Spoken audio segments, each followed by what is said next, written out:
Dans l'argumentaire de cette journée d'études, les organisateurs soulignent avec justesse la nécessité clinique que les psychanalystes et les équipes médicales puissent travailler ensemble.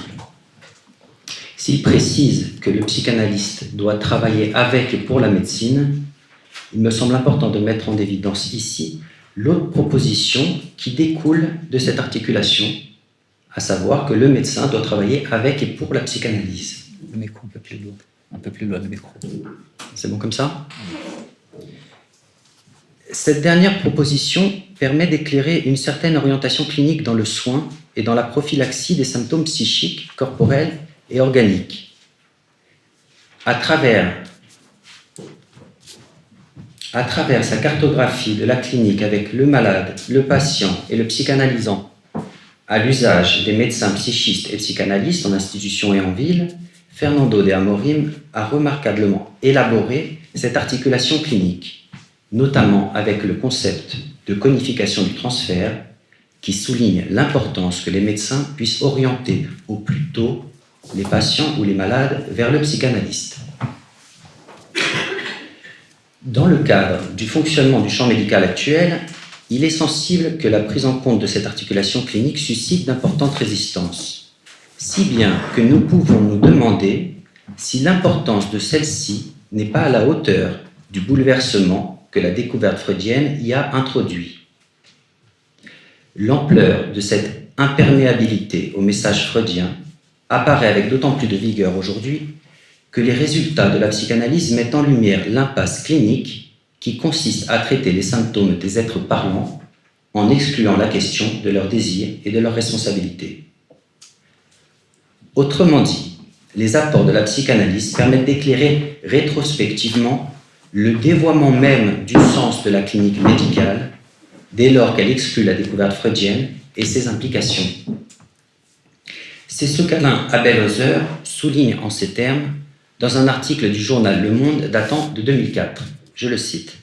« La médecine n'a de sens qu'à maintenir une référence réelle à la clinique, c'est-à-dire à l'attention portée à la singularité de chaque cas, ce qui signifie que l'on ne se préoccupe pas seulement de guérir des maladies, mais de soigner des malades, des sujets que l'on commence par écouter pour prendre en compte la spécificité de leurs plaintes et de leurs souffrances. » Pour mettre en évidence cette nécessité clinique de la clinique du partenariat, j'aimerais vous faire part d'une situation qui témoigne du rôle prépondérant du désir de l'être dans une problématique de procréation.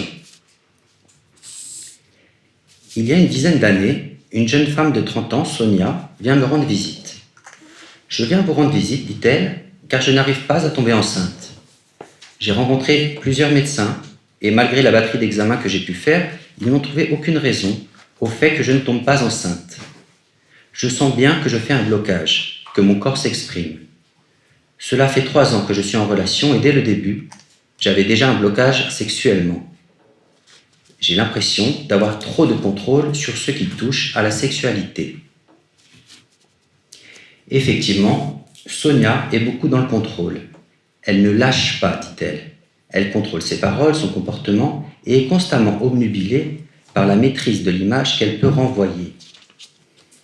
Cette tendance à vouloir tout maîtriser se représente également dans son rapport à son corps qu'elle cache et maltraite jusqu'à la maigreur. Lors d'une séance, elle dira « Mon corps n'est rien à côté de ma tête. J'ai essayé de le minimiser ou de l'écraser. » Malgré ces difficultés, Sonia remarque après quelques semaines de psychothérapie que quelque chose a changé. « Je vais mieux, dit-elle, je prends du recul.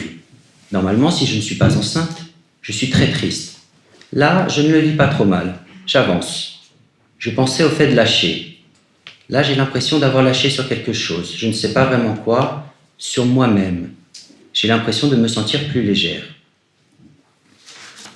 Si cette séance témoigne des effets du traitement psychothérapeutique, elle permet aussi d'éclairer rétrospectivement la dimension symptomatique qui se voilait derrière son envie de tomber enceinte.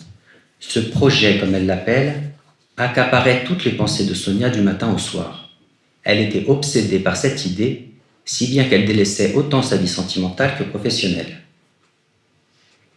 Cette obnubilation va réapparaître quelques semaines après.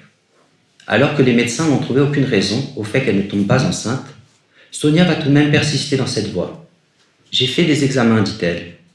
Ma réserve ovarienne est bonne. Mon médecin me dit que ça peut ne pas être lié à une insuffisance ovarienne, mais à une endométriose. Il m'a également parlé de la fécondation in vitro.